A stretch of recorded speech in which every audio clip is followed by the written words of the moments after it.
Okay, so it's further to the examination. What we're now going to look at is we look at the occlusion of the horse's jaw, top and bottom teeth. So they lie quite nicely. These are the incisors. Unlike us, we don't have our incisors in contact like that. If you think about it, your upper incisors lie in front of your lower, but in the horse, they're actually on top of each other, directly in contact. When they're like that, there's no contact here on the cheek teeth. And the same, if you do that with your own teeth, you can stick your tongue between your back teeth. Now, when the contact is made, it's this lateral movement. That clunking action is when the molars and premolars are contacting the cheek teeth. So what we're doing here is looking for basically symmetry. We're hoping that the jaw moves from side to side in equal amounts, left and right. And if it doesn't, it could indicate that one, there's some type of overgrowth on the front incisor tooth that's causing a reduction in movement, or you've got an overgrowth on a particular tooth that doesn't allow the jaw to move freely. Now in her case, in Lorraine, she's actually got quite nice, what we call lateral excursion. It's very much balanced between the two sides. Now in her normal grazing position, one could say she's a bit of an underbite. See how the lower teeth, the incisors there, we can actually see the surface of them. Now at this level, in the grazing position, they should be absolutely even, so you shouldn't see the surface of the teeth. When we're bringing them up there, that's more like how they should be. So you've got normal occlusion here. However, at that point in the grazing position, she's got a little bit of an underbite. This is a good example of also something, particularly for dressage, is the movement of the lower jaw relative to the upper jaw. We call this a rostral call movement.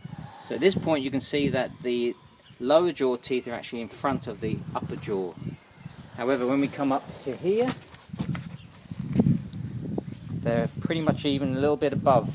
So the upper teeth are just maybe 1 or 2 millimeters above. And as we come down, because that's the mandible sliding, that's more forward and more back. Exactly the same as your teeth. So just think about that when you've got your horse in a head frame and you're asking it to move with you. As the horse does this, there has to be sliding of the mandible on the maxilla. So the top and bottom jaw teeth are moving. So if you have a little bit of an overgrowth in one of these teeth, a little bit of a pitch, it stops the jaw moving freely. And that can really have a subtle change and then have a knock-on effect and maybe cause a big change under saddle. They may start to lean or move their head as they cannot naturally allow their jaw movement, that sliding action. So they just show a little bit of an annoying trait that we put down to maybe just misbehaving, or a characteristic of that horse, or maybe it's because of the way you've got your bit. And we blame all our equipment we put on the horse, when actually is it just the teeth that is the issue? And that's what we call performance dentistry, looking in the mouth at those subtle changes. But as vets, we say that's just part of a good clinical examination of the teeth. So performance dentistry is normal veterinary dentistry, and we can make slight alterations to allow better movement. But that effect is purely, it also benefits their own health, because they get other dental disease as a result of having those overgrowths in their mouth. So they go hand in hand. Good health. So I always say, healthy horse is a happy horse, gives you a good horse under saddle. And we should never underestimate dental disease as a cause of ill performance. So I'm now going to just see she's nice and sleepy. I'll just touch on that as well about sedation. It's the only way you can actually do that jaw movement is when they're sedated, because they're relaxed and their muscles are relaxed and they're not fighting against you. You can actually get a more accurate appreciation and gauge of how their jaw is moving. So sedation is required for that. And sedation is also required to do a full, very detailed and accurate clinical examination. And the only people who should be sedating your horse are veterinarians, because beforehand we did a full heart and lung check on Lorraine, checking for any heart murmurs, any irregular beats, anything that may alert me to whether sedation is appropriate for this horse. And then we sedate, and then we carry out this detailed clinical examination.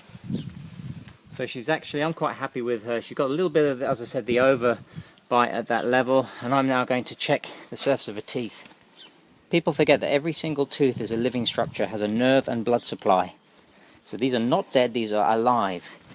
And by doing inappropriate work on them, you can actually cause damage to the teeth. And likewise, if they have an injury and they get, just like ourselves, if you have root canal work, the reason why you have root canal therapy is to try and save your tooth. So your tooth, again, is a living structure, so we should never forget horses' teeth are alive. Just ask, is that a cut there or a... Yeah, so this is, yeah, these are very common. So this is probably, this is a little bit of trauma, a cut, or even, this could have been a little bit of a grass seed, something that she's grazed, or it could be just a sharp point on her tooth where it's rubbing. But I would say, she could have even bitten that, but I would say that's something that she's picked up in the pasture. So it could be a little seed, little grass head, or a branch or twig, very common.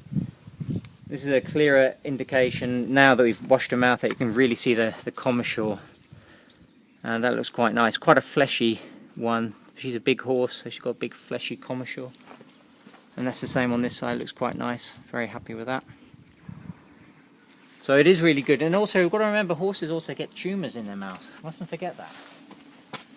So as part of the oral examination, I'm checking for that, checking for signs of